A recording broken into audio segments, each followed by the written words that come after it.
You didn't mention my favorite. Huh. Fluent Fever. You take the pills and you can speak every language. It's the best. Who needs lithium? We got teamwork. Chapter 3. Have you thanked your...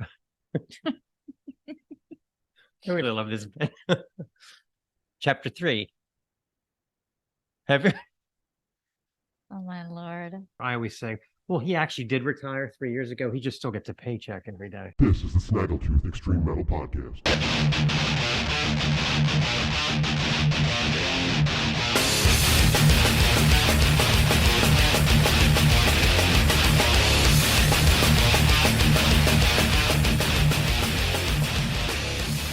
You know, this is a very special episode for us, hence my tuxedo.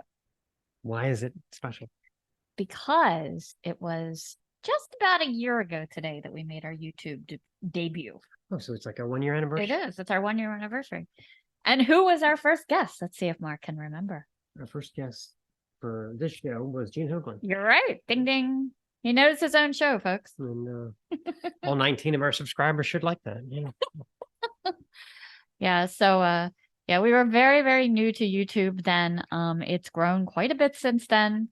But if you ever want to see our interview with Gene, we're also not very good at scheduling. And somehow we scheduled him for 10 p.m. our time, was it? 10 p.m.? Something like that. Based on the amount I had to drink, I'm surprised that interview turned out as good as it did. And we're kind of in the dark. We weren't also kind of in the dark. super great with lighting. But look how much we've grown. Mm-hmm. But it's still a good interview. You're right. You're right. I can't believe I didn't remember that. Okay, a year ago today. Well, boy, did we go to a banging show last night, didn't we? Oh, yeah. Really, really good. You know, Metro, our favorite venue, cheap beer prices. Yes. Yeah. And drafts.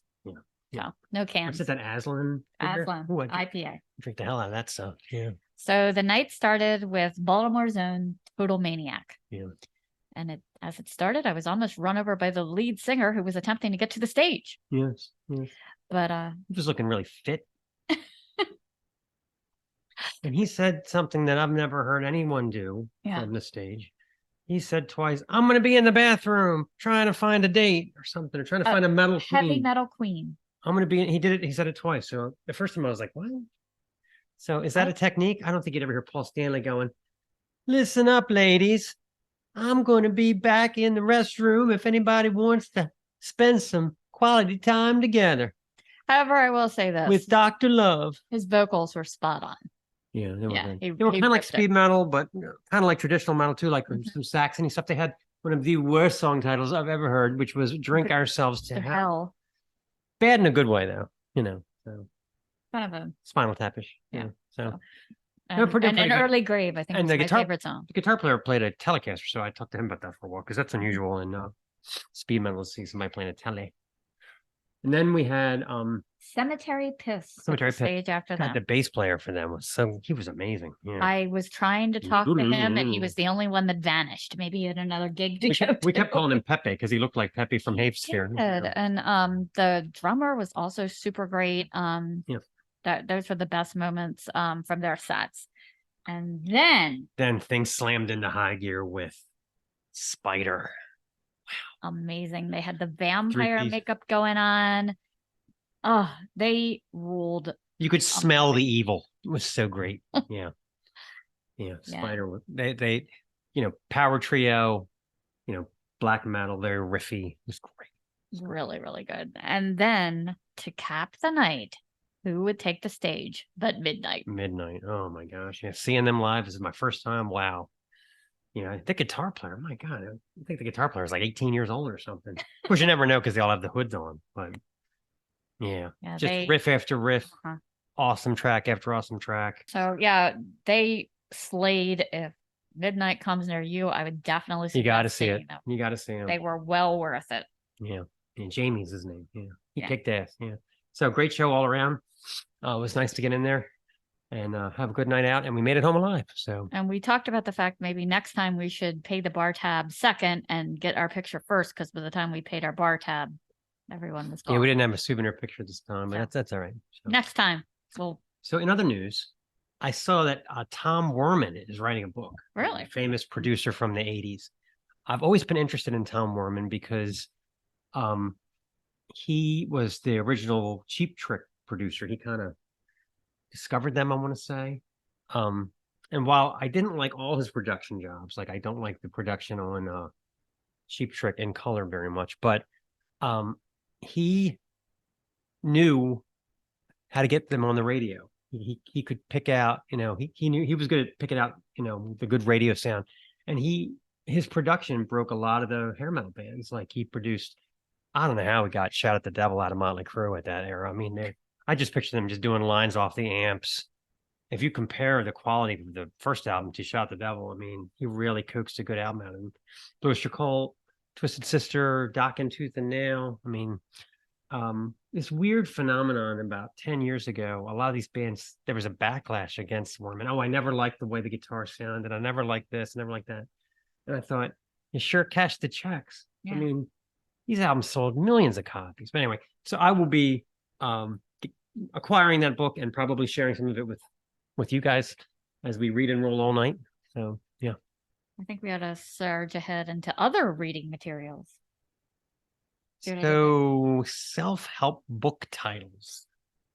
They've always got to be eye-catching, kind of jaunty, and enough to get the depressed person to open up the pages. So, we made a list of some possible self-help book titles. I Found God at the Dollar Tree. That's weird because I lost him there. Well, then you need to read this. How to Be Psychotically Proactive. Wait, the third one I'm going to take because this is my favorite. The title is I Can't Remember and Other Reflections of the Marijuana Enthusiast. Oh, don't get me started. Okay, this one's good too. How about Let's Get You Out of That Straitjacket? That may be the best one, actually. Just right to the point. Let's get you out of that straitjacket. Yeah. Slip into something more comfortable. I can take one. Why Men Marry Bitches and How to Know If You Are One. Who Needs Lithium? We Got Teamwork. Bitch Slapping Your Depression. I like that. I'm going to take a pickaxe to this bitch. This reminds me of our tattoo artist.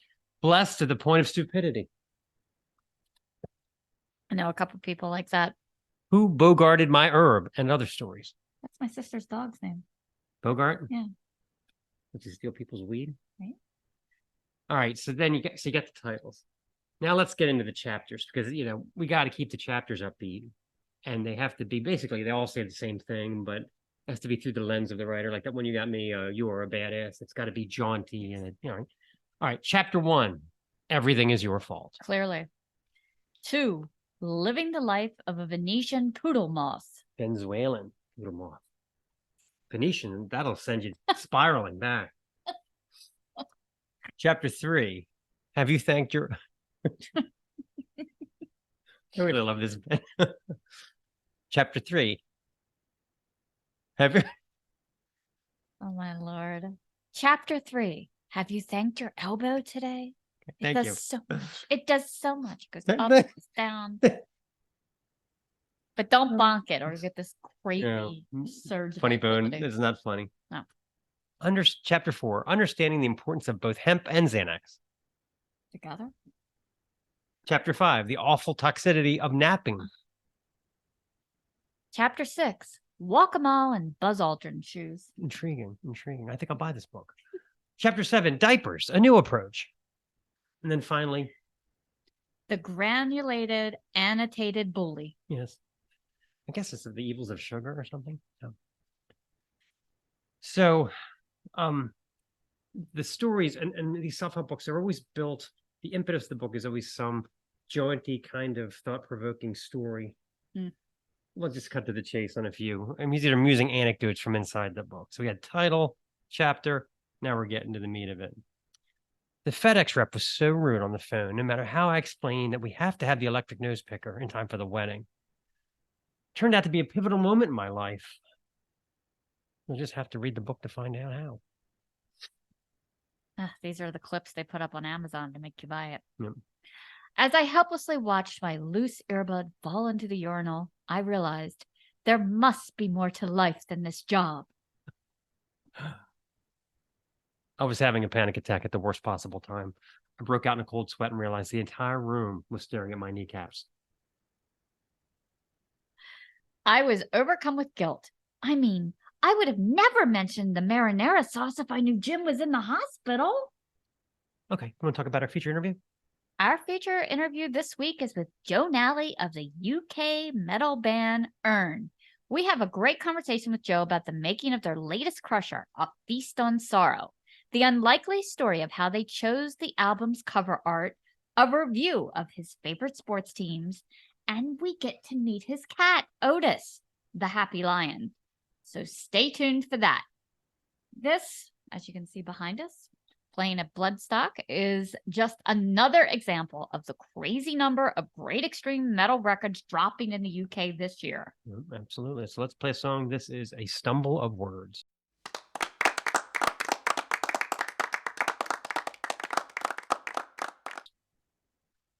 Okay, let's talk about Patreon. The site is patreon.com/Snaggletooth Podcasts. I just finished putting up some reviews of Judas Priest Point of Entry and Black Sabbath The Eternal Idol. These are kind of like forgotten records. Not many reviews out there. Do they still hold up? Are they any good? Are they shit? You'll have to just log in and see. This week I have two. I'm going back to my Mark's Obscure Split reviews. This one's called To Hell with Cleveland.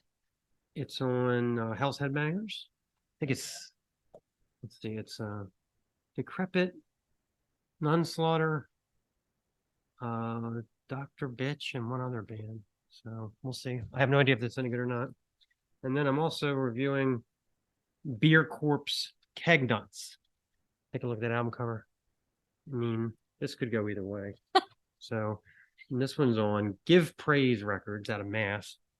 So again, two more obscure 7 inches reviewed in detail. And I'm going to be putting up a few more of my cooking tips. I'll give you one teaser for free. You ready? Mm-hmm. How do you make those nifty little tortilla bowls like in a restaurant? Yeah. Easily.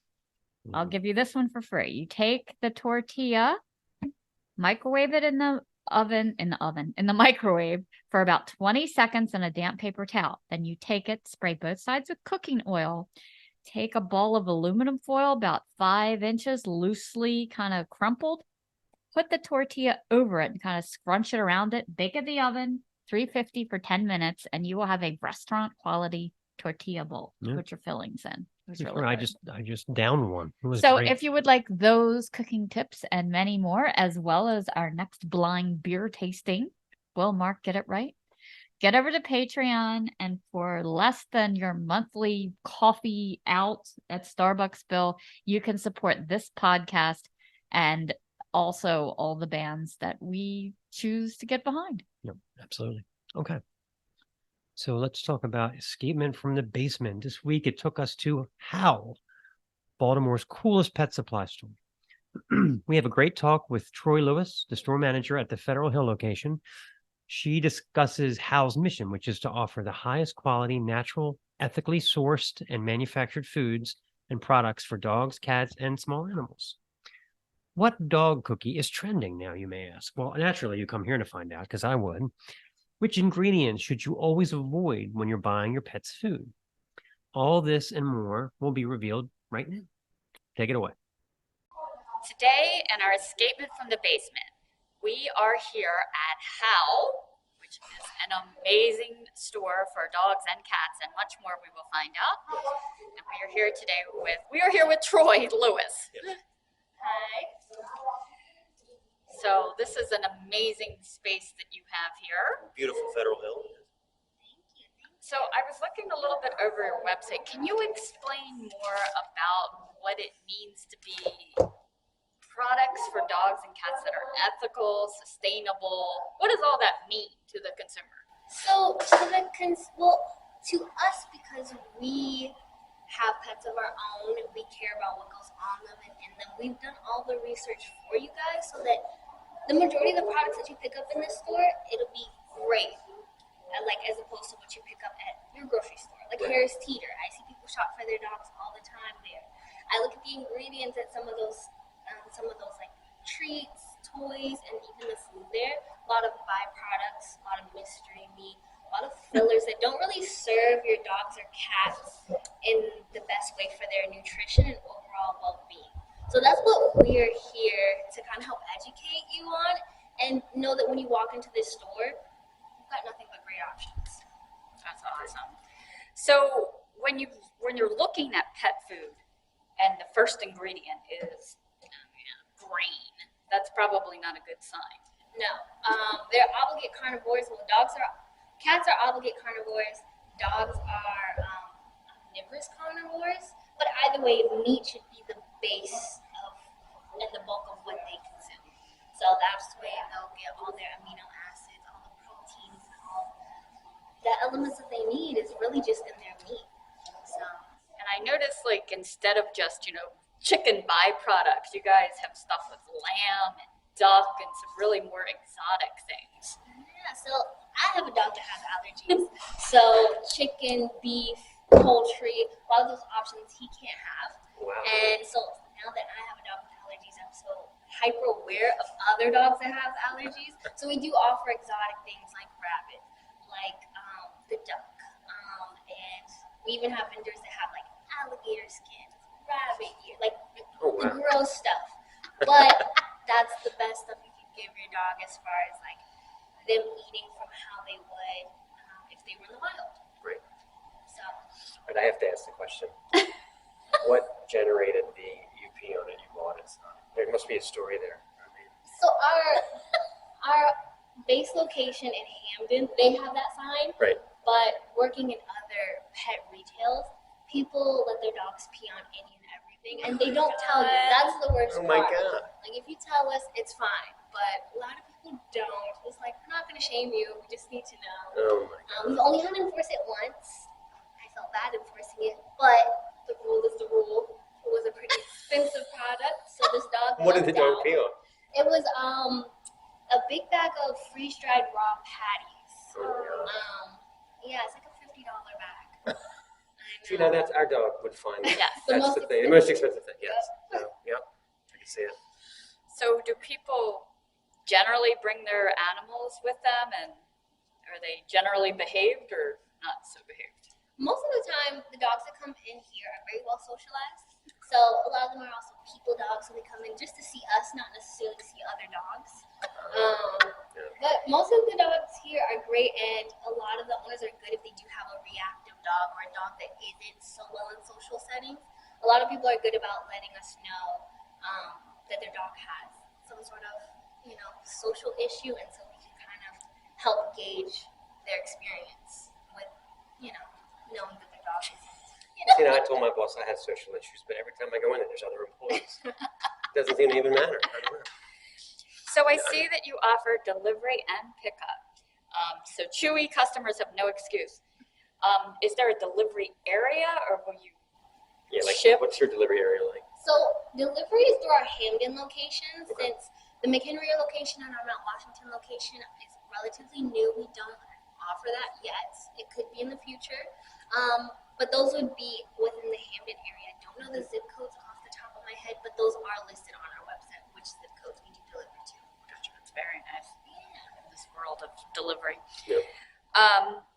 So you offer so much more than just, food and toys and treats and grooming tools. It goes on and on. I was very intrigued by your line of cat calming stuff, like with hemp, and is that a popular item? It's not as popular as it should be because cats have their issues. Oh, yeah. But it's very effective, and with things like CBD oil, melatonin, chamomile, things like that, it is helpful for cats that have issues getting along with other cats or just high energy. It even helps with like joint issues if you have an older cat, cats with tumors, things like that.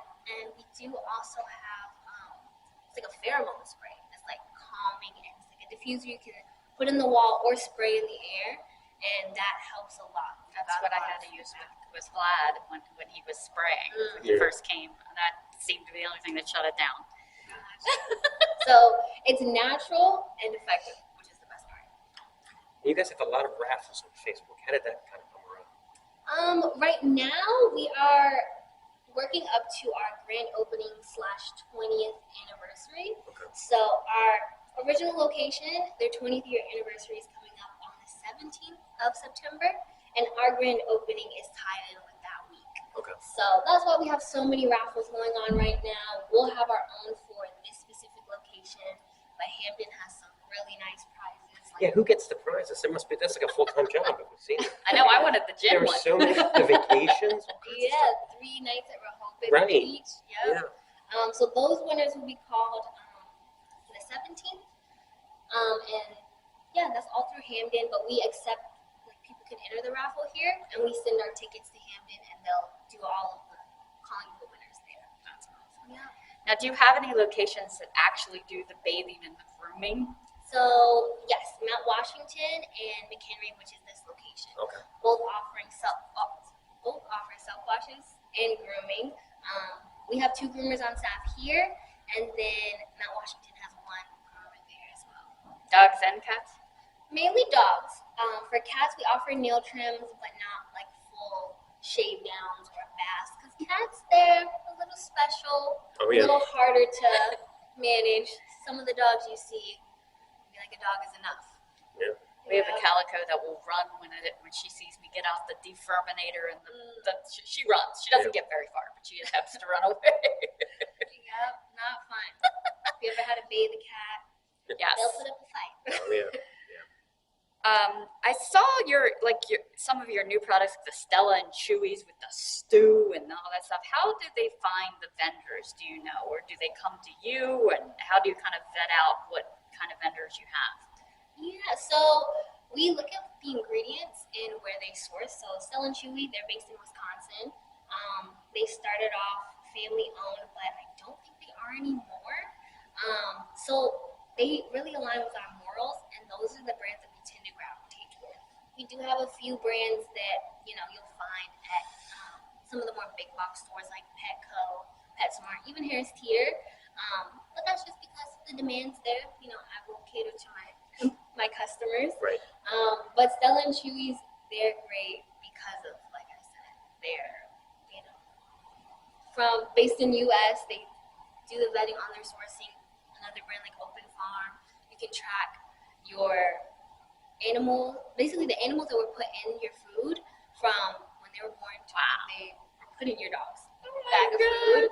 And then you can also see like what farms they came from. You can also see what tests they pass as far as how clean the food is, as far as like all the listeria and other things that they test for. You ever had somebody ask that their pet taste something before they bought? We do a lot of samplings here, so usually that's not the issue. Occasionally somebody will buy something and be like, my dog didn't like it, and depending on what it is, we can return it. So Yeah, we have a very picky Yorkie. Yes. I can't tell you the amount of treats I got this thing. I just take it to work and give it to somebody else. I'm like, he won't eat it. you probably like the Stella and Chewy's. Yes. Freeze dried. His Actually has some teeth samples. aren't great, so. Yeah. That'll be perfect. It's soft. Yes. And it softens with their saliva. So I can give you some of those. Yeah, he's Mr.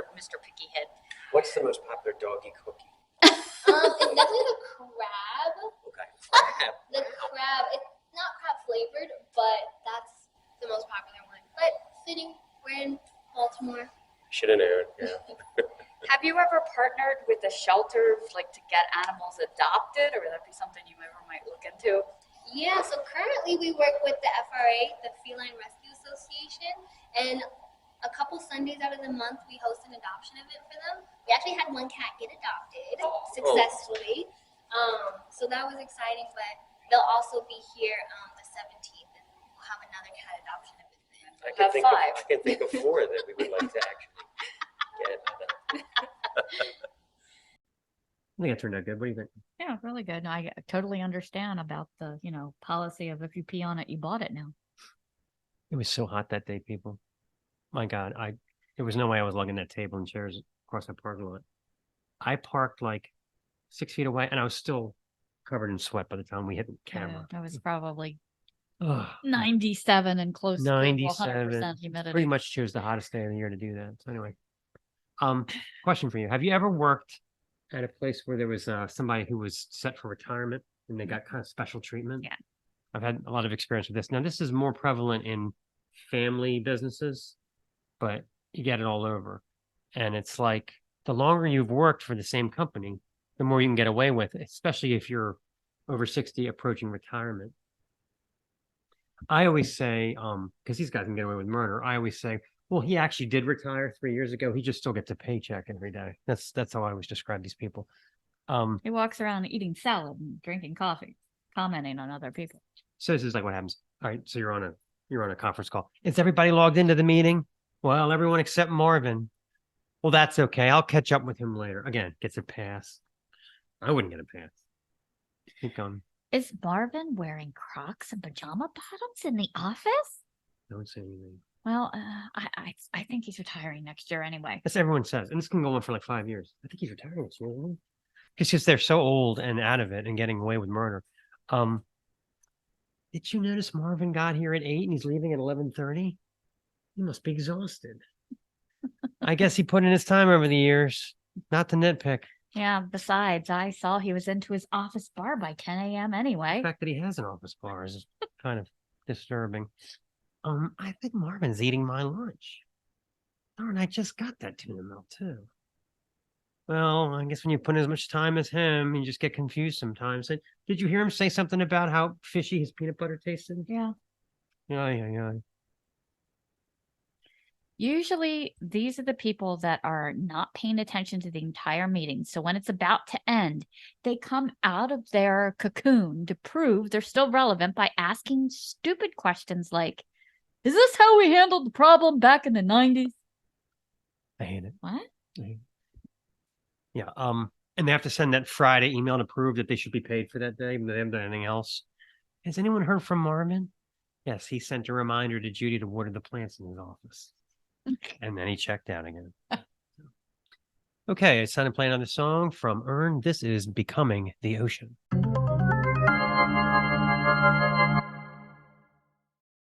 Okay, our sponsor this week is Hum.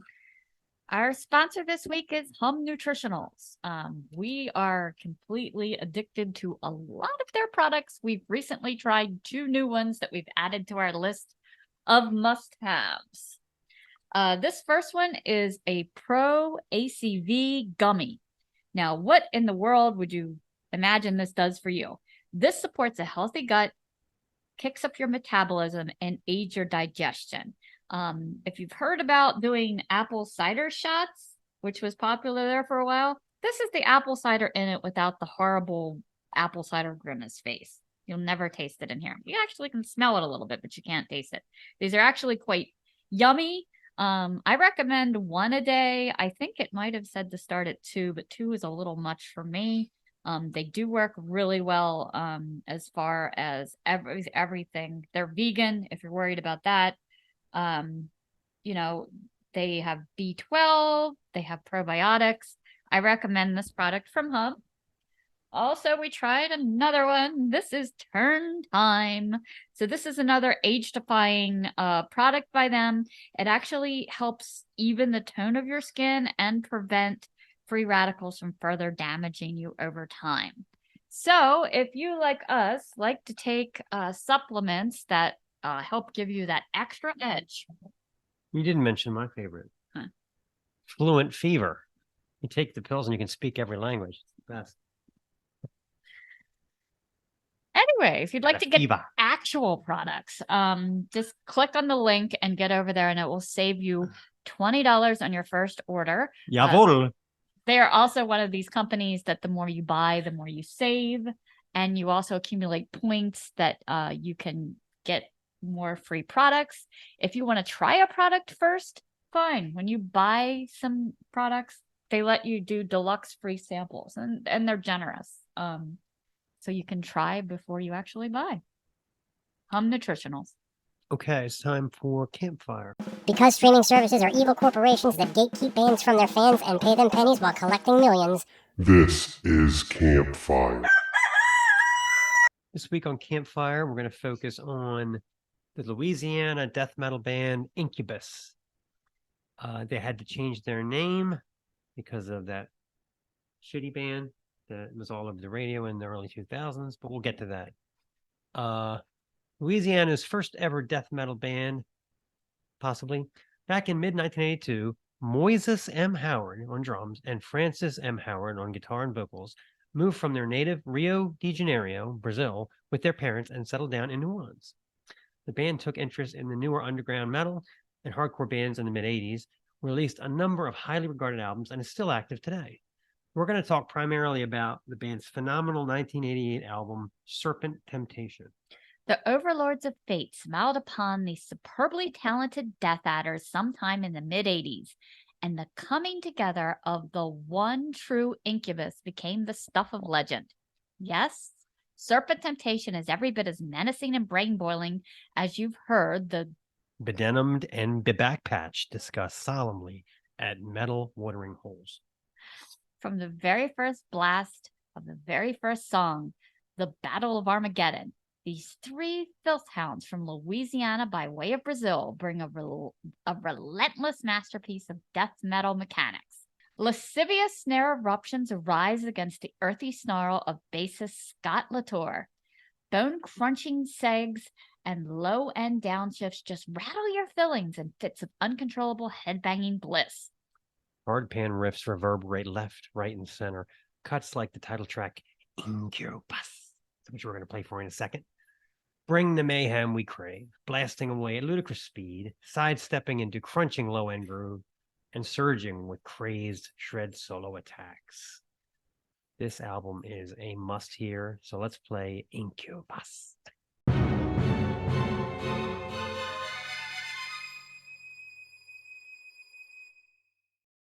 Okay, staying with Incubus, they changed their name to Opprobrium when the indie rock band sued them, I assume. So they had to go and redo all their album covers and everything. Yeah. Go ahead, you can take it. They just couldn't become Incubuses? That's what I would have done. They got knocked off the Incubus. Yeah. They had to wait at a different Incubus stop. Yeah. All right. Their knack for sliding from feverish blasts to crunching grooves is uncanny. It's actually a tale of two Howards. Francis on guitar, he also digs graves and drills through coffin lids, and Moises on the drums. He also throws Molotov cocktails. True story. They're locked in an abrasive tandem at every moment, but particularly in blaspheming prophets and sadistic sinner. You'd never guess that the lyrics have a befuddling pro-Christian slant about them. At any rate, this trio buries just about every death metal dignitary of the 80s, including Morbid Angel. Well, all right, maybe not Altars, but this is Altars level death metal. Tragically, they were forced to change their name to Opprobrium by a vastly inferior band funded by teenage girls and dudes that pimp themselves out as walking billboards. Pathetic. The good news is, a snazzy reissue is scheduled for October this year on High Roller Records. I'm going to show you a picture of everything you get. Transparent blood, red vinyl, limited 500, insert, A5 photo card, double-sided poster, yada, yada. So get on this immediately. And also check out the band's other 5 albums. Beyond the Unknown, also reissued on vinyl. Discerning Forces, The Falling Entity, and Massacre of the Unknown. So all hail the only true Incubus. And this song is Blaspheming Prophets.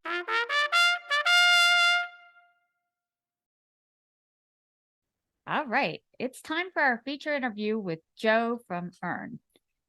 We had a great talk with Joe. I never expected to discuss football with someone from the UK, so that was really neat. American football. Yeah, so I was very excited to do that, as well as to do a deeper dive into Urne's backgrounds, music, and where they're going. I see big things coming for this band. Yep. They're really solid, really good, and they're getting a lot of well-deserved attention. Absolutely. So here's our chat with Joe. That always makes me crazy because you say football, and I'm like, I bet he means soccer. Yeah, there it is. Oh no! I watch your college football. I've actually got my football on at the moment. It's a big game over here, so I've got that on, and yeah, I watch.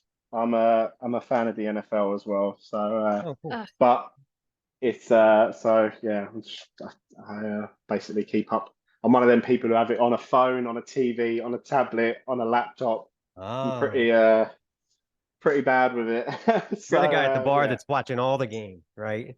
Yeah. Yeah. I'm pretty bad with it. And thankfully, I'm not even the worst. I got one of my best pals. He could tell you about anything. He travels the world to watch. He's one of them lucky guys who's got family everywhere, Yeah. especially in the States, and he's just always over just to watch any sport. So, Yeah, but enough of the sport. but I do have a couple friends like that, and I try not to talk football with them after the game because they get so into it. They'll be like, "All right, but you can't do that with a 3-4 formation. Everybody, we've got our hands in the dirt. I don't know what the hell they're talking about at all. So I'm like, Yeah, I've got a few of them, and I know I'm in trouble if somebody drops like a 5-minute voice note in a right. chat, and I'm like, someone's pissed. Like, so you know what I mean? It's just like Exactly. that's always a bad one. Thank God on WhatsApp now you can up the speed, so I don't have to sit there for 5 minutes listening to them moaning. Yeah, exactly. So but Do you no, have well, a thank you. favorite team that you follow, or is it just all of it? Well, in America, I am an LA Chargers fan, and no one else is, so that's good. So, and it's a constant how can I put it? Snatching defeat away from the jaws of victory. So it's the other way around. Yeah. So I mean, I torment myself for a few months watching them. Yeah. So yeah. We're Baltimore Ravens fans for the most part. Oh, but if we ever okay. can't make it into the playoffs here lately, then we have to pick somebody else. Oh, Yeah. okay. I think Ravens are going to have a good one this year. I think. I'm intrigued. I'm just excited for it to start. Like, Yeah. obviously the killer over here. I get to like 6 p.m. to about 12, and then I can't do anymore. Like, just we start to get a bit tired. You know what I mean? So, but no, cheers, guys. Thank you for having me on. Oh no, it's great. Yeah. So what is going on over there in the water in the UK for metal this year? There's so many great tools. Yeah. It's interesting. There's a lot. It's a weird one for me personally because I feel like as much as there's so many great bands kicking off over here, we kind of do our own sort of thing. We're not we're kind of taking I feel like a little bit of a different path. Mm-hmm. We never get asked to go out on any tours with any of these sort of bands. And, it sucks. We'd like to be included, but I think with us, we're just a few years. We're a little bit older than the upcoming bit, but the scene that was before us, we were too young. So we're kind of like a little bit in the middle. But there's some really great bands popping up, and as long as people are being creative and expressing themselves, it's a good thing, and it's better to be doing something positive with your time and energy than something fucking shit and negative, Oh yeah. The stoner sludge tag. I don't understand that at all. I mean, like we were saying. No, man, we don't. It's so I think so. Myself and Angus I joined a band over here called Hang the Bastard, who are kind of sort of crossover with a bit of I Hate God and a bit of Crowbar and this and that. And that's the only way, because honestly, I couldn't tell you more than 5 stoner or sludge bands. It's not my sort of field, not my world. But we get compared to it a lot. And I'm like, I don't know. I think it was on Metal Encyclopedia or the Metal Archive. We didn't do that.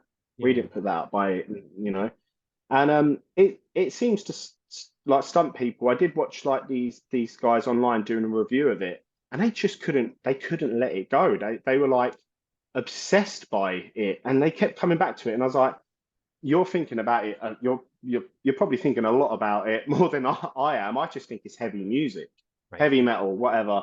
But it is funny. I do see a lot of the time people,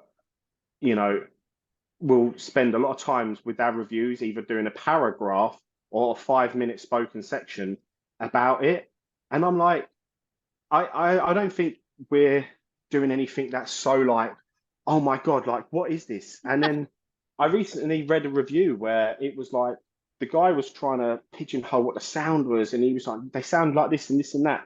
Then he gave the album 10 out of 10, but the originality part, he gave a 6. And I was like, well, hold up. You've just spent a whole paragraph not knowing what genre we're in. So we've got to have something.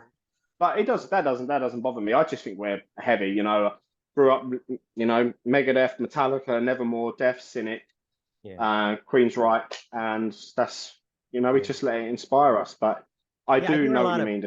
I hear a lot of Mustaine style or Kill 'Em All style in the leads. Is he super into that stuff, like the old school? Well, Angus is big time into like Metallica, more so Metallica. I'm probably the biggest like Megadeth fan, but I'm a bigger Metallica fan than I'm Megadeth. But I find probably my writing style a bit more kind of lends a bit more to Megadeth. But Angus is like a big like Jakey Lee fan. Like these, I think Jakey Lee's sort of one of his sort of messiahs. But then on the other hand, he definitely looks up to Marty. Marty's work in Megadeth is, legendary.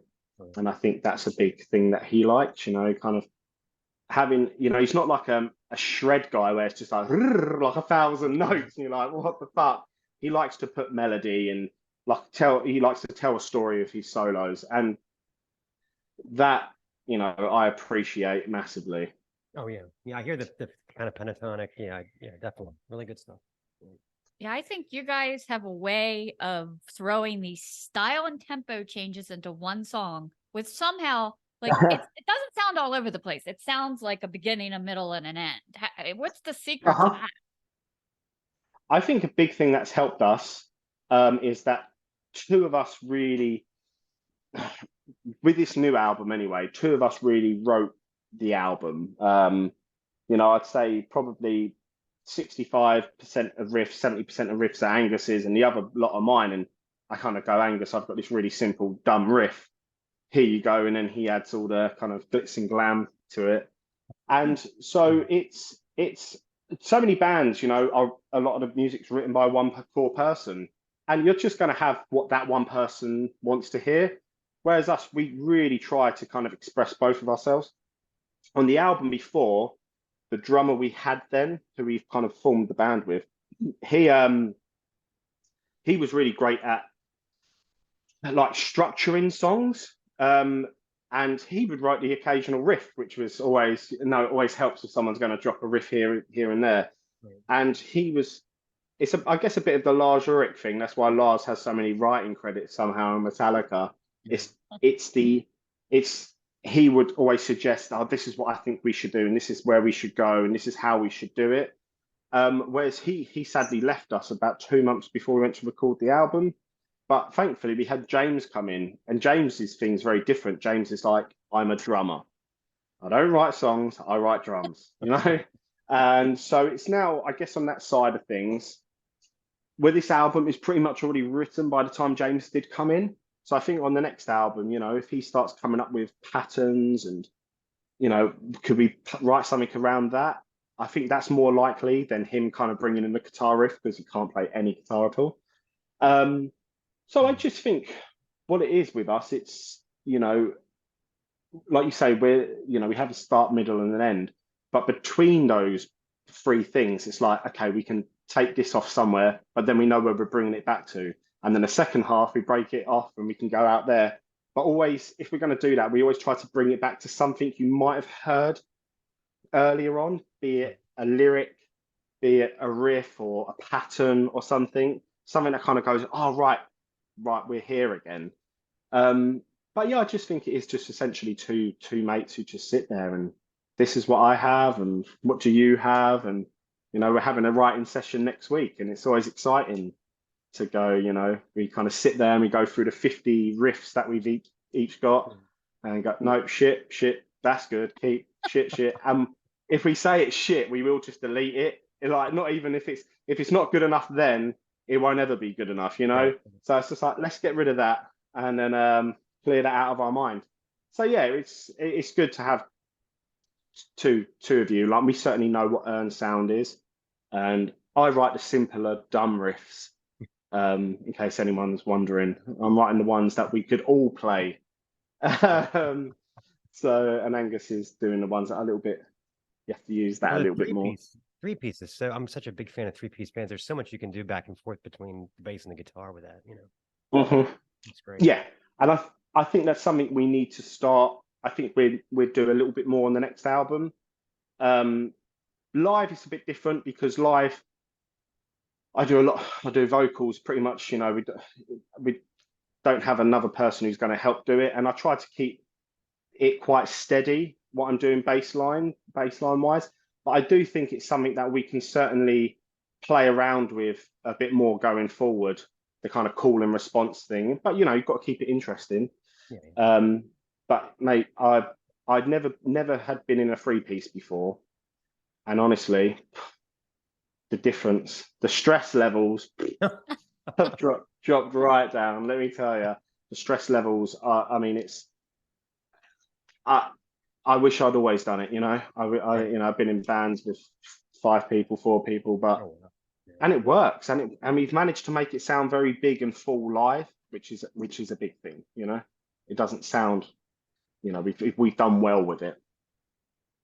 Yeah, I had to go back and listen to Serpent and Spirit. And if you put that one next to this one, I would say with Joe, he does a lot more fills and a little bit. Was that his idea, or did y'all kind of decide on that? Because it's really neat. Oh, sorry. The new drummer's called James. By the way, so I'm Joe. With James, it was like, there's what we kind of want. Some of the songs we had kind of already had demos for, and it was just like, if you could kind of maybe follow that as much as you can, but you know, make it a bit tighter in. He's, you know, as good as our previous drummer was, this new guy's a lot tighter. Yeah. And it was kind of like, well, 80% of it we want like this, but for that 20%, do whatever you want. And I think he's got the perfect balance for us. He will honor the song. He doesn't do anything that's, you know, a moment for his ego. He honors the song first and foremost. And if there's a part where we go, maybe you can try something there, up to you. Or if we do have something in mind, me and Angus are pretty much like, certainly Angus, he's pretty much like, nah, this is kind of what I want. Yeah. And like, bless him, Angus's worst thing is, you know, you're about to go and record the song, all good, and Angus goes, and you're like, he wants to change something. I know it. I've been with him for so long. I know if there's a look, and I'm like, what is it? No. It's nothing. It's nothing. That always means there is something. And he goes, can you try this? And he's just got like no rhythm. It's funny when he tries to explain something. It looks like someone body popping. And I'm like, what the fuck is that? So, but no, it's James smashed it. And we had to go and play 2 big European festivals, and he had little to no time to learn how to do them. And then we were like, okay, do you want to join the band? Okay. In about 7 weeks, we're going over to America, by the way, and we're going to record with Joe from Gajira. Can you learn these songs? Okay, yeah. And as well as being a teacher, having a child, and having to learn all this new music, you know, I think it was pretty taxing for him. But he did a great job. Wow, that's really admirable. Yeah. How about just before I forget, the name of the band? Where does the name of the band come from? It's just a European spelling for funeral urn, but obviously we try to make it look a bit fancy. And in the long run, as English-speaking people in the rest of Europe, it's spelt that way basically, and a lot of non-speaking English countries, it's spelt that way. I'm not saying all of them, but a large percentage. But to the English speaking, it sort of looks like urine.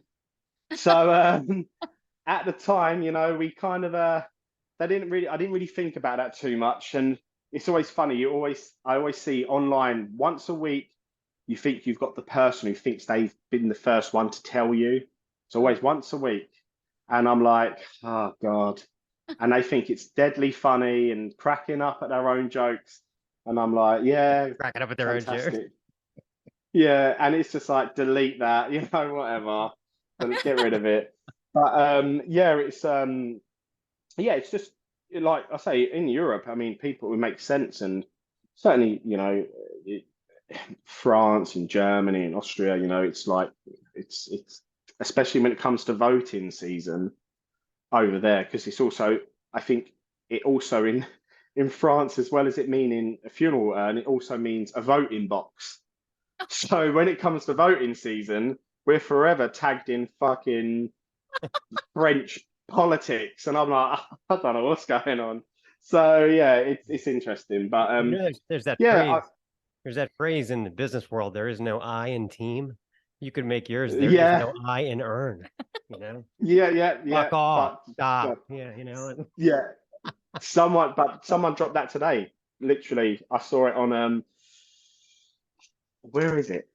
A friend posted up a picture of him with his new shirt, and he was just like, "There is no I in or whatever," and I was just like, "Fucking hell!" But it is what it is. I'll live. We're doing well. We're doing well enough. Yeah. I love the cover art that you chose for this. It kind of embodies that first scream when you yell, "Where do the memories go?" I just see that there. Who came up with this great idea of this like explosion? Yeah. Thankfully, it was my idea, and what I will say is we I'm in an R-in, really struggling to get something right, and I like to use, like the last album, it's a picture that a friend took, and we edited out some bits to kind of make it look a bit like some Easter eggs that people might notice. But I like, on any piece of artwork where it's been something, a project that myself and Angus have done, we've always used a photograph, like the first Urne EP, which isn't my favorite thing we've done by a long shot, but it's a picture of like a big fire pit, which I took, and we edited it and made it look kind of like a bit different.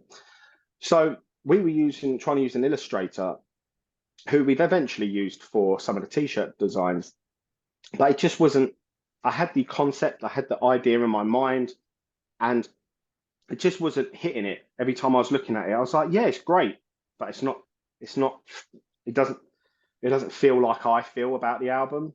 Right. And I had this thank God for the Guardian newspaper. I had this article saved on my phone, a paper talking about this oceanic photographer called Rachel Talabart, and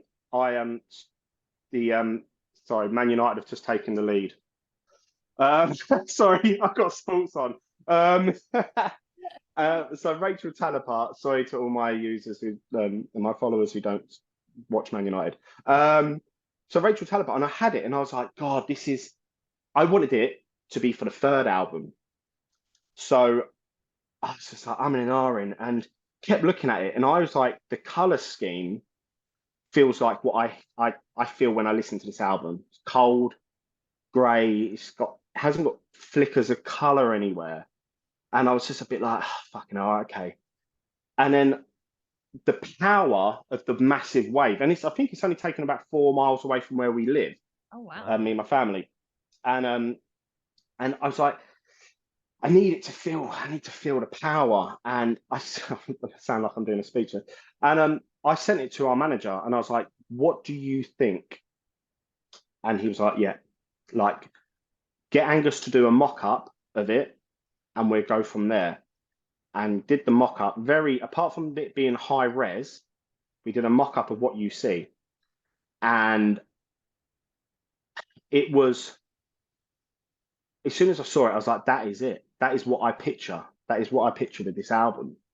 And yeah, we reached out to her, a lady called Rachel Talabart, and she, I think she was quite shocked by it, especially a metal band approaching her, this kind of middle-aged lady who doesn't have anything to do with metal or anything. Metal, right? And yeah, and like, she was happy, and we kind of sorted out an agreement for us to use it, and here we are. And I think it's perfect. I love it. I feel like I love it even more because there's so many artworks now that it's the same thing. Yeah. And the fact that I feel like we've gone for an actual picture and it go fucking hell. And if I was looking at 10 different new metal like albums that have come out, for me, and I know it's easy to say because it's my thing, I'd be intrigued by that. What is in that? What is behind that artwork? And I'm really happy we managed to get that. And as our backdrop as well, it looks amazing. Well, And we recently did a festival over here, and there was a breeze, so it kept looking like the waves of the artwork were like kind of flowing, and I was like, that looks cool. But yeah, so Rachel Talabar is her name, and I mean she's very highly respected in her field. So yeah, when I first never saw met it, her. I thought of Isis Panopticon. That cover. Oh, okay. Yeah. And then Oh, I was like, okay, well, they yeah. don't sound like Isis, but that's that hugeness, you know, that Yeah. weakness. Yeah. I mean, it's funny. Angus recently put it through an AI thing and asked for it to expand it, and it looked insane. I know AI is a very dangerous game, but it looked insane to see this fake thing that's been built around it, and it looked incredible. But yeah, it's I'm really glad people like it, and I just think it stands out. And whenever I see anything on the internet with it, I'm always like, fucking hell, yeah, I'm really glad that's ours, you know? Yeah, it's great. Yeah. So tell me about the concept of, a feast on sorrow. I think I'd rather starve on sorrow. Well, what it is to do with, I mean, the whole concept of the album is I had two relatives who had dementia, Alzheimer's, and it is the whole album's just a miserable album. If you like the lyrics on it, I put like a foreword in the booklet, like when you get a book and there's like a little foreword from the author, and our manager was like, I think you should do this. And when I kind of, after listening to like 8 tracks of it, I'm like, there's nothing happy about this. There's nothing, you're not going to walk away and go like, yeah, that's like a power anthem Right. and anything. And it was just, for me, it was like, you're going to listen to 8 tracks that are just about a really miserable subject. And once I kind of, that was originally a name of a title of a track. And I was like, that just feels big. A Feast on Sorrow just feels big.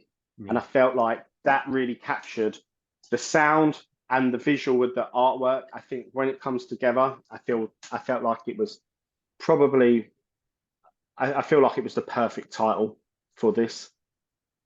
I saw that there was the title, the cover, and I started looking through the lyrics, and I was like, oh, they're English. Okay. It all makes sense now. Yeah. Cold in the rain. Oh, and, yeah. Okay.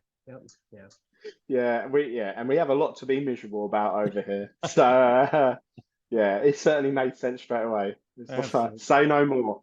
They're from London. Yeah, it was wild. I was listening to you guys in headphones because it kind of helps me get a handle on everything. And that way I can really hear a lot of the lyrics better. And what popped into my head was if only it was like Dumbledore, like that one Harry Potter where he can take his memories out and put them in a thing. I was like, God. Yeah. Then you wouldn't know where they went. Mate, I tell you, I wish there was a way we could do that, and store people's feelings and memories, and so they won't ever forget what their life was. But yeah, it's it was. I mean, as much as I wish I had something really happy and cheerful to sort of sing about at this time, it just happened to be I was going through some family stuff, and it felt like it was the right thing to do instead of sitting there like just keeping all the thoughts in my head. Like that could be a bad thing, and it's just like at least I can put them out some way, and what better way to do it and then put it into something that you created. Right. It's something so positive comes out of that. Yeah, exactly. Yeah, well, I didn't think, it was weird. The whole time I was like, sorry, you might hear my cat kicking off in the background. So I do apologize if you can hear that.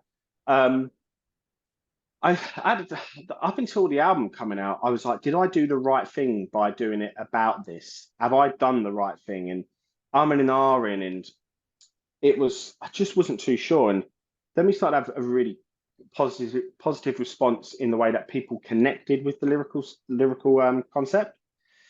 And it was nice. And we played a couple of shows, and people come up to me and was talking to me, and I was like, "Oh, this is something I might have to get used to."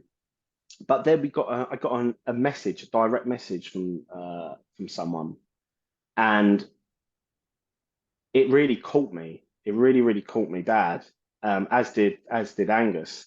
And I was about to go into a meeting at work, and I was like, Jesus Christ. And Angus, I think, had to have a little walk. And it was at that moment when I read that person's message to me that I realized I did do the right thing. And that is a positive, that other people can kind of go, yeah, well, I've had to go through this, and I've connected with the album because of this and that. And that is a positive. Even though it's about a very sad, miserable subject, right, there is a positive that people are realizing, okay, like other people have had to go through bits and bobs as well. So, yeah. Yeah, I think it could reach, people who have gone through that particular type, as well as people who are just struggling. I think it could, you're going to get a lot of people that say, hey, it touched me. Like, I love when you're like becoming the ocean floor. I thought about that for like 3 days. I was like, wow, what does that mean? Well, yeah, it's really, obviously, I mean, we released that, and it's about obviously the pressure and power of the ocean and being crushed and all that. And then fucking God, we released it, and then that submarine disappeared, and and it talks, it was funny how that happened at the same time, and then you realize how powerful the pressure of the ocean can be, and it, sadly for them people, they just disintegrated. And yeah, it was just yeah, I mean, it was hard. Certain things we had to tie into, and always kind of looking for some inspiration lyrically and vocally. And thankfully for me, we were lucky to be working with Joe from Gojira, and that was an honor because that guy has so many amazing ideas. Even if there was moments like there's the song Becoming the Ocean, I was really kind of caught with the chorus. I wasn't feeling it. I wasn't too sure. And Joe basically come in one morning and was just like, this is what I think you should do. And started running some lyrics by me and what have you. So Joe can take the credit for that chorus. It was a lot to do with him. Yeah, I really like what the softer moments you put in really juxtapose the power moments, like the piano intro you put in Feast of Sorrow, or the acoustic guitar and intro of Peace. But the melodies almost, it sounded like I was right there. It was reminding me of something, and I was wondering if they were melodies that had something to do with the subject matter. I mean, it's like weird with a lot of the vocal melodies. Like one thing I can't do, I can't sing fast. I can't shout fast. I don't know how people do it. And it's like, so I just try and catch on to something. And that's one thing I've kind of realized, the way Angus plays guitar, it leaves enough space for me to start like putting my style over. And I always like for it to flow. Quite kind of almost like, fun enough, like water just flowing. I just like to keep it very simple. But in certain areas, like certain choruses, it certainly it helps that I can kind of I can sing a little bit. I'm no classically trained singer, but it certainly helps that in certain areas I can just put a little bit of melodic, like clean passages in. But yeah, I think, again, I touched on recording with Joe. I just think he made things become a little bit more punchy.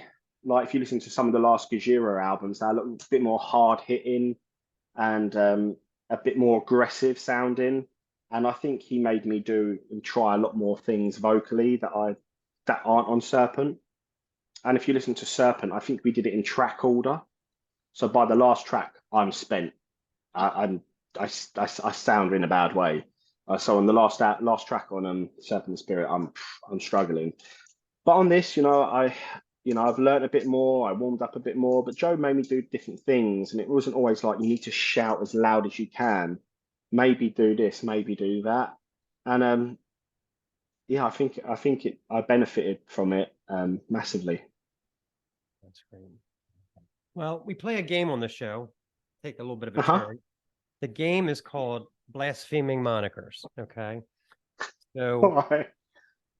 the idea of the game is I will give you 5 band names. One of them is fake, and you have to try to guess which one is not real. Okay. And we just keep Okay. going until you get it right or we run out of names. Okay. Okay. So you ready? Okay. Uh-huh. Okay. 1, Ravaged by the Yeti. 2, Age Limit 20. 3, Claudia's Greenhouse. 4, Terrible Old Man. And 5, Horny for Blood. Now I'll go through them as many times as you need, but What was 4 again? 4 was Terrible Old Man. Oh fuck! I want that to be a real name. Horny for Blood.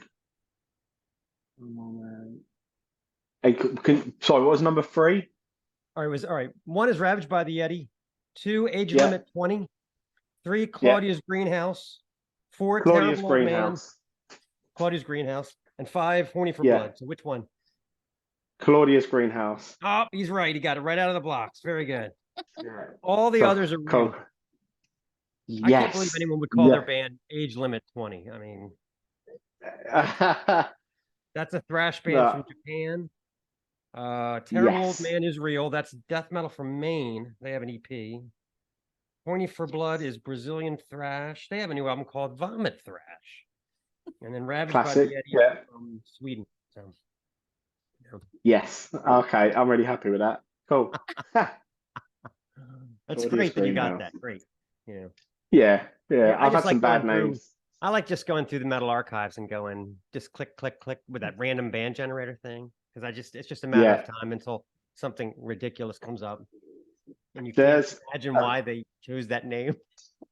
There was a band over here, which you might be able to use for a future one if someone's not have heard this before. There was a band which had members of Silosis, who's a big sort of thrash band here, and there was a 2-man side project called Maggot Stuffed Cunt. So there you go. That's kind of Cannibal Corpsey. Yeah, I can see that. And it was just like a joke. Do you know what I mean? They were like doing it for and they started selling so much merch. And so there you go. There's a winner. I like it. Yeah, I think you were right up there with John from Incantation. You guys both got it on the first try. Right. John picked out, I did one with him, and the one he got, it was Pilsner Wolf. And he said, that's way too cool to be fake or to be real. Yeah. To be fair, Pilsner Wolf. Yeah, you can see it on a patch almost. You know what I mean? So, yeah. And do you make them up yourself, the fake ones? Yeah. Sweet. Okay. Well. I don't know. Obviously, like Metallica got their name because one of Lars's friends wanted to have that magazine. Oh, right. And he was like, "Do I call it Metal Maniacs or Metallica?" And he was like, "Call it Metal Maniacs." And he took Metallica. So someone now, that's right. Someone now might take Pilsner Wolf from There me. you go. Yeah. I remember when they first came out because I'm old, and I thought they'll never be on the radio with that name, Metallica. God. Yeah. It's weird, isn't it? Like, I mean, what does it fucking mean?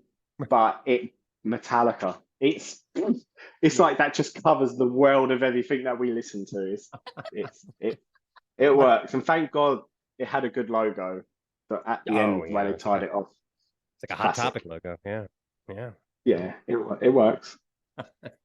I really enjoyed your video for the burden with all the red and the hourglass, but I was like, there's color in this. So who kind of chose the color scheme red on that one?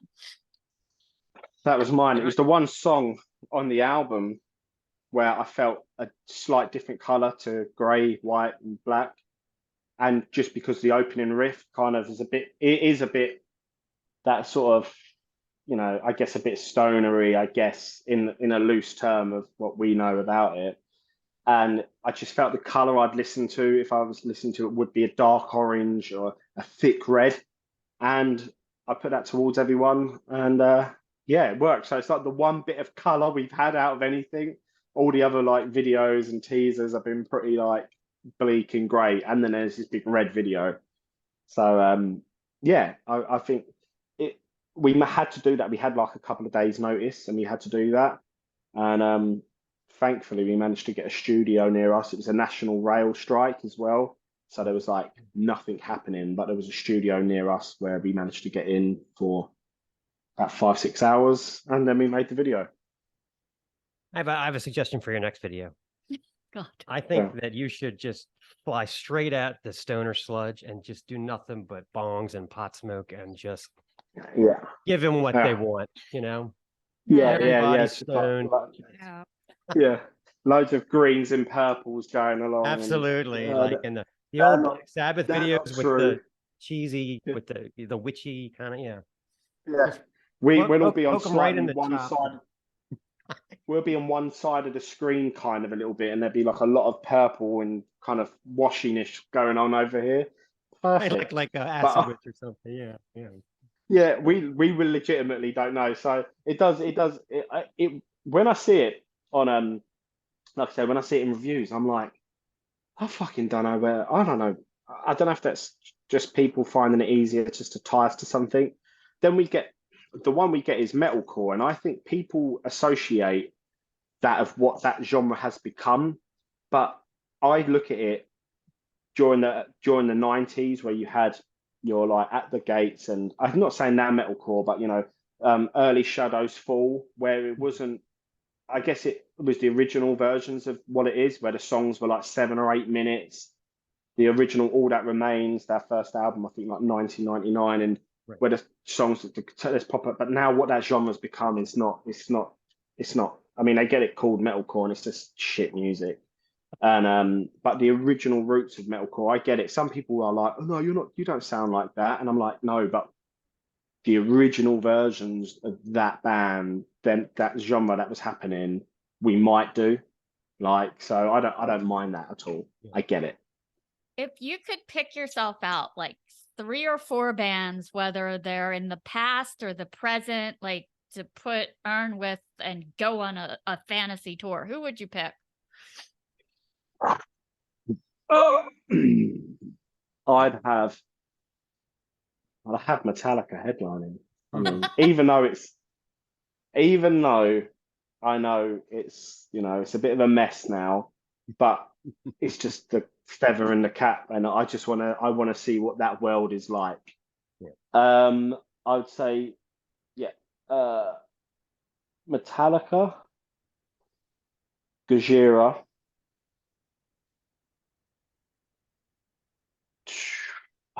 I want to make it all metal. I was going to think about whacking something like Chris Stapleton on there just to have a good time for myself, but no, I'm going to keep it metal. Metallica, Gojira, Testament, and Death Angel. Oh wow, I'd have Death Angel. Awesome. Fellow, you know, our guitarist is Filipino, and you know, it was funny last year. We both played the same festival, but they're American Filipino, and it was like watching a British Filipino speak. It was just like 2 different worlds. Like they were like, "You need to listen to this," and it was just say hello. I was like, "This is fucking mad," and it was weird, a weird dynamic watching like these 2 or 3 guys who look the same, sound completely different. So yeah, I'd have Death Angel on there. So yeah, Metallica. I was just playing the Ultravons for Stace the other day. I was like, the average age was like 16 when they made this. Can you believe it? You know, well, when you listen to it, with it's so great. But like, there's spots where they do like five measures, and you know what I mean. It's like they didn't really even know how to like song structure, but they didn't care. They just were like, "Fuck it," you know. Right. It was great. And I think the original drummer was younger than them. I think he was like 2 or 3 years younger. Yeah. And it's mad to think, and it's weird because they're like the youngest thrash band that's still going, and they smash it, you know, like That's such a fucking good live band. So yeah, that would be for me. So yeah, Metallica, Gajira, Testament, Death Angel. You gonna go one after Death Angel? Wow. No. We're going opening. We're going opening. We'll play a really short set so everyone else can There you go. express themselves. That's it. That is it. Yeah, we won't take up too much time. Oh, yeah. Yeah, it's funny you were talking about your cat. I saw that you're doing a cruise with Hate Sphere. And we have Peppy on the show, and we're like mid-interview, and one of our cats decides to plant himself. Like he just jumps in the middle of the table, and he was like, Yeah, he photobombed our hate Sphere interview. Shall I don't know. What? Let me try and find Otis. He's a funny looking cat. Give me 10 seconds. Okay. got a funny looking dog. We don't have any funny looking cats down here right now. Come on, Otis. Here he is. He's not cooperating. Oh my lord. Oh wow. Long hair. Look at that. Yeah. You all right, mate? How you doing? Like a stuffed animal. He's a purebred something. He's 3/4 exotic, and there was a Persian cat got his way early on, so that's why it's weird though, because all the other ones from his litter are all short hair and grey, and Otis come out with looking like Otis does, like sort of like the happy lion. So yeah, bless him. He's we interviewed Dot Wiggin from the Shags, and the first thing she did was she pulled out her huge dog and said, "This is Herman." It was like after she started the interview. What kind of dog was it? It's like a big pug or something. I was like, okay. Well, the amount of times I'll be trying to do like press, and then all of a sudden his face just appears, and it's just like, go away. Like, so I've set up on a different ledge this time, so he can't get to it. But usually, and if I'm in work meetings, like his head will appear from behind me, and it's our Calico like, does that. Otis. Well, you see that video?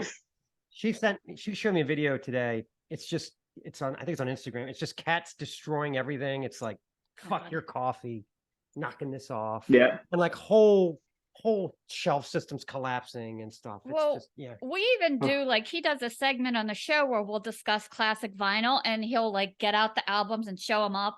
This one he's doing AC/DC, and the Calico's right next to it. Like, yeah, she photobombed that. Yeah. He hasn't been too bad. He goes at like the mesh net, like the netting on my amp, but he's not a terrible cat, and like he doesn't. I've got friends who've got cats who are sick a lot, throw up like it's nothing, hairball like it's nothing. He doesn't, and thank God, because I don't want to walk into my house and there'll be sick fucking everywhere. well, we're hoping you guys will come over this way one day soon. Maybe we could get you over here for a festival, or. I mean, that would be a dream. Like, obviously, like I think growing up over here, like there's always been that thing of like looking to the States, like this whole new world like out there, and especially growing up as a kid, like Saturday morning you'd get up and watch programs, and they'd have like the British adverts, like kids talking about their new toys, and you're like, and then the American kids adverts would start, and you'd be like, fucking hell, they have it bloody good over there. I'm like, they have better toys than us. And obviously, I get a bit older and that, and you kind of realize there's some mad stuff with the States, as there is everywhere.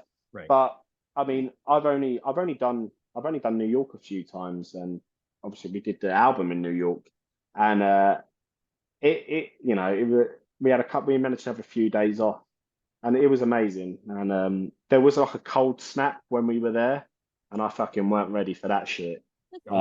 Like the first 9 days, walking shorts, sunglasses, t-shirts, loving it, and then overnight, and we had to go to the MetLife to watch the New York Giants, and we were in a terrible state.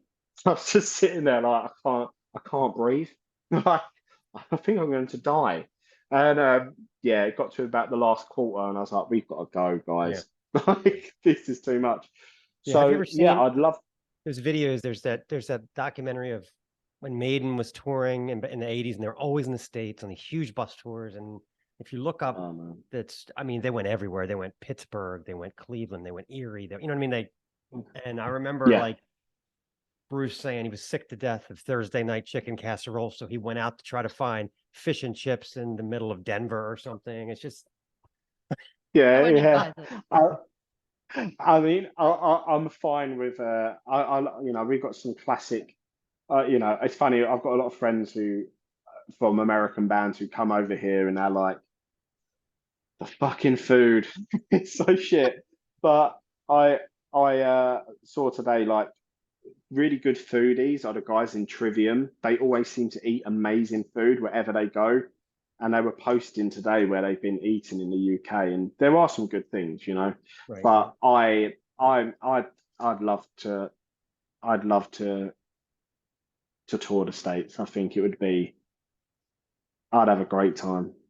I feel like I'm made to go to America. You know, as you touched on what Maiden sort of did, I'd want that as well. That sort of thing of, say we went out on 4 weeks with one band, I'd be like, I'd like to basically, can we get out straight onto another tour? Let's really go for it. Let's really fucking try and get that flag down over, you know, over in the States. And I mean, it's certainly, I mean, it's always the big thing. Can you break the States, you know? And I mean, I'd love that, mate. I'd be all over it. Yeah. And at the end of the tour, I'd go and walk the Appalachian Trail, and probably get lost and never be seen again. So that'd be fucking great. So Yes, these things Oh, happen. you'd love Baltimore because it's only cold a little bit. We get a tiny bit of snow. Last year we didn't get any. So, and we're we're close, you know, you can get good seafood. November to April's cold, and then everything else is warm. okay. Well, I mean, I was talking to a friend the other day, like actually someone who works at our label, and was like, where would you love to just go to in America? And I'm like, God, a lot of places. And there's a lot of places I'm pretty sure I don't need to go. But fingers crossed, you know, something happens and I can, you know, be a tourist. I can go and play metal shows, and I can go and be a tourist and have a great time. I hope you get to see like LA, because for English people to see those palm trees and all, it's really something. I mean, yeah, I mean, I'd love to. One thing I'd really, if I was over there, so anyone watching, if I'm in the States and like Garth Brooks is playing or something, I need to fucking, I'll be sick for our show just to go and experience that.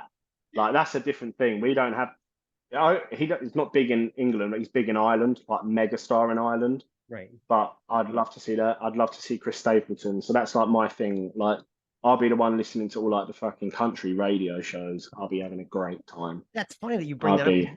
We were just talking yesterday that Jimmy Buffett just died, and we were just, yes, you know, whether you like his music or not, what kind of empire he built, you have to admire it. I mean, you know. It's weird. Like, I saw that, woke up yesterday and I saw somebody posted about it. But again, it's like another. It's weird how like so many sort of massive megastars there are in the States. Like, and over here it's weird, but because you're so big over there that it's like there's massive bands in the States that never tour here, just tour America, do all the main cities, then the small cities, and then the smaller ones take a year off and they're back out of doing it. Like 3 Days Grace. Is it 3 Days Grace? Oh, Yeah. In the UK, like, I don't even know if they've ever played here. But you know, over in the States, they seem to be massive, and it's just like, it's that sort of. I always like think it's like army radio, like military radio music, like Five Finger Death Punch sort of stuff. Oh yeah. And you know, They're I huge mean, over here. Yeah. yeah. I mean, that they are big here, but I think in the States, it's like they seem to be mega. But yeah, so that's what I'm doing. So I'm trying to lay down. It's funny, like certainly on this album, we've done a lot more stuff with American podcasts, radio shows. Like 2 days this week, I've got 2 days of just talking to American radio, and I'm just trying to plant like say the plant the flag for when I'm over there. Forget the band. I just want to go and see and experience and become American as fuck. Okay, That's got it. what I'm gonna do. So We've got two big festivals. We got Maryland Death Fest and Hell on the Harbor was new last year. So that's always a thought too. It's like a big 3-day thing. Yeah. Hell on the Harbor, was that? Ah, That was just is this there a past big? May. Oh, because there's Metal Injection did a festival, right? Metal Injection. Oh, someone, yeah. Yeah, But there's, it's weird. there's so many now. Yeah. Yeah, I mean, there's a lot. I mean, obviously, being in Europe, we have tons, and but yeah, I'm up for it. So I say fingers crossed and everything, and we Absolutely. can get over there. Yeah, and I've got a So- shirt coming from you guys. I had to get the one that with the skull and the raven between Edgar Allan Poe and the ravens. I had Yeah. to pick that one. Yep. No, it's cool. We're getting more stock in this week, actually. So we like our CDs and vinyls sold out everywhere. So it's taken like 2 weeks for us to get new merch in. Like it's been a bit. I mean, there's loads of different places you get it, but we also have our own band run merch place as well, and which I deal with, and it's kind of taken me by surprise. So yeah, we're going to be sending out a lot of stuff. So yeah, That's good. I'll Really good. thanks for picking up something. We're glad to hear it. It's good to hear you. Yeah, definitely. We're going to. I'm hoping it's going to be here. We got a couple concerts later this month. We got Cavalera and Exhumed. So Oh, Yeah. oh, no, the happy to show Cavalera's it doing the off there. first. Yeah, sweet. Well, fingers crossed that it does get to you. You know, obviously things leaving here since we did that amazing thing and left Europe. Everything seems to be such a fucking nightmare now. I know you're not European based, but God, trying to get stuff to Europe, Jesus Christ, Yeah. it's a nightmare. So I know. that's another wise thing we done. Well, thanks for doing this. I hope all your teams win today. You know. No, I think we actually lost, I think, in the last minute. So I'm scared to turn my phone on because all my mates are going to be fucking digging me out. The sounds of decay!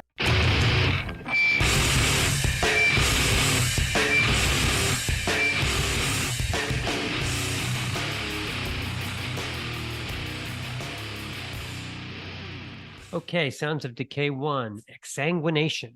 The new EP is Burial Rites. Who could have imagined that 4 dudes from Massachusetts could give birth to a death metal blend with abundant black overtones like this? Here we find nice splooshy cymbal tones with round, punchy snare, very dissection-esque, raspy witch cackle vocals courtesy of guitarist Daniel Lazzi. They remind me of the harsh parcel-tongued snake language in Harry Potter world. Lots of hooky, harmonized tremolo pick segments and short stutter step riffs that pop up at surprising intervals.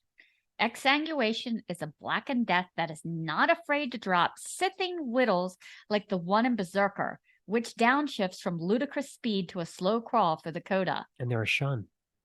Song lengths are almost hardcore short, longest being the 3+ minute As the Acolytes Burn. The dive-bombing guitar that closes out The Pleasure to End All Pleasures is a nice touch as well. It's a cool title. Reborn in a Casket starts with a dissonant feeling of doom that soon speeds up with popping drums and swirling guitars that bubble and surge the way a fire licks it would. 20 minutes or so total runtime, just enough time to get in 2 10-minute ab workouts. They give us 8 firecracker burners that ignite the blood flow. Love the coffin bear artwork, very adjacent to early Burzum. HGPD label has been on a roll this year with strong releases from VHS, To Descend, and now Exsanguination. Recommended for folks that can't get enough Sacramento. So prepare to be drained. This is As the Acolytes Burn.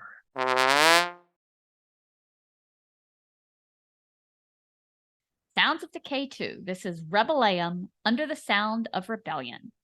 This unjustly obscure trio from Brazil is back with another hellstorming collections of gluttural, blast-heavy oral punishment that has become their calling card. Driven by the crazed kick drums of mainstay drummer Sandro Moria, Under the Sign of Rebellion aligns swimmingly with past crushers like 1999's Burn the Promised Land and 2001's Annihilation. Their second album since the 2015 reformation and their first in 6 years. The new record will not disappoint fans of Rebellions, run your ass over style of death metal with 11 violent gut punchers, all dwelling in a tidy 3 to 4 minute range for maximum potency. This band has always known how to write riffs, and here it's demonstrated by the ever-shifting crunch work of new guitarist Evando Passos, seamlessly juggling riffs and wailing Who Needs Rhythm guitar leads. Bassist/vocalist Loie Fabiano, the band's third singing bass player, who sadly passed away last year due to cardiac arrest. He conjures the smoke of hell with brimstone-huffing lyrics delivered with the band's mandatory husky rasp. Consistent without becoming samey, cuts like The God's Manus. No, not menace, smart guy. Manus, as in a perceived threat or danger. Pay attention, people. Anyway, cuts like The God's Manus deftly soar through tasty riff changes in the vein of Prime Deicide. Hard to pick a favorite, but the nod would probably have to go to Light Eater for its fiendish transitions from heads down, mid-pace to all-out blast and back again. Moriera's double kick sounding like skulls crunching under their feet. Great to see these guys back with a return to form, even if it's under somewhat tragic circumstances. Here's to hoping they can get the lineup stabilized and continue with the punishment. Give the Sepultura and Christ an arrest and take a listen to this oft-forgot Brazilian moniker. Long live Rebellion. Right. This is the God's Menace. Oh, this is the God's Manus.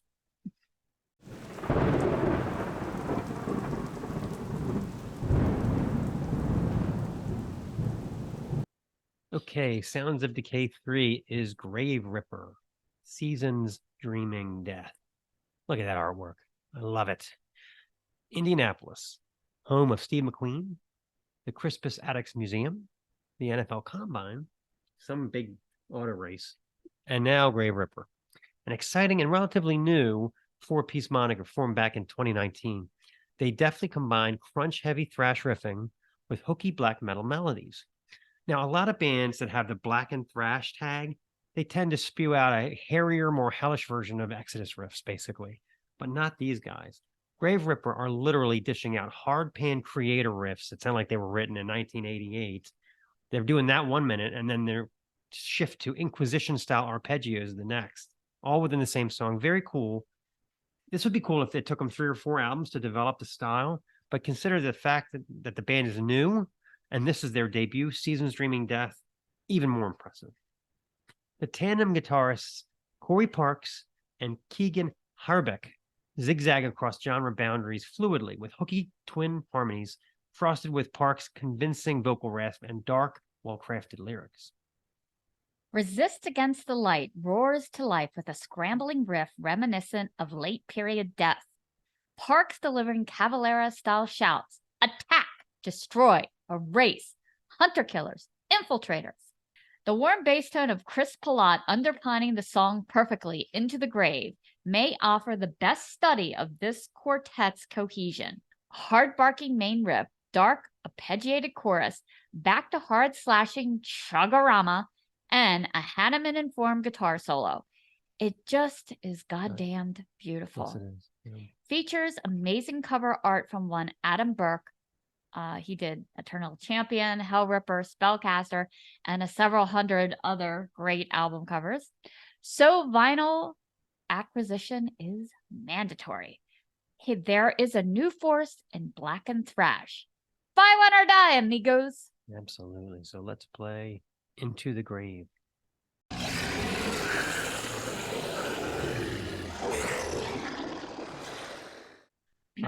Well, we talked about The Glory of Midnight. And we have another live show coming up later this month, so can't wait to review that one for you. Yeah, we're going to go see the Cavalera thing. Yeah. It's gonna happen. We came up with some great self-help book titles. And we visited what? Possibly the healthiest pet store in Baltimore. Lots of meat. Lots of meat. Yeah. Who would have known that the crab cookie was the most popular, you know? Well, we are in Baltimore, so, Mhm. there's that. We also discussed more great metal coming out of the UK, Okay. as well as cute cats named Otis. I love him. That's a great name for cat, Otis. This has been the Snaggletooth Decay Extreme Music Podcast. Special thanks to Joe from Urne for appearing on the show. Special thanks to Troy from Howl for letting us visit. Snaggletooth theme courtesy of Gustav Jord from Defleshed. Sounds of Decay theme courtesy of Steve Rathbone from Lair of the Minotaur. Season 3 artwork by none other than KC Angel. Be sure to get over to Bandcamp and check out some Incubus / Opprobrium, New Orleans' first death metal band. Decay bands, check them out. Grave Ripper, Rebellion, Exsanguination. All content 2023, the Snaggletooth Decay Extreme Music Podcast. Happy birthday, 1 year on YouTube. Or this might be for the exsanguination. This is the Snaggletooth Extreme Metal Podcast.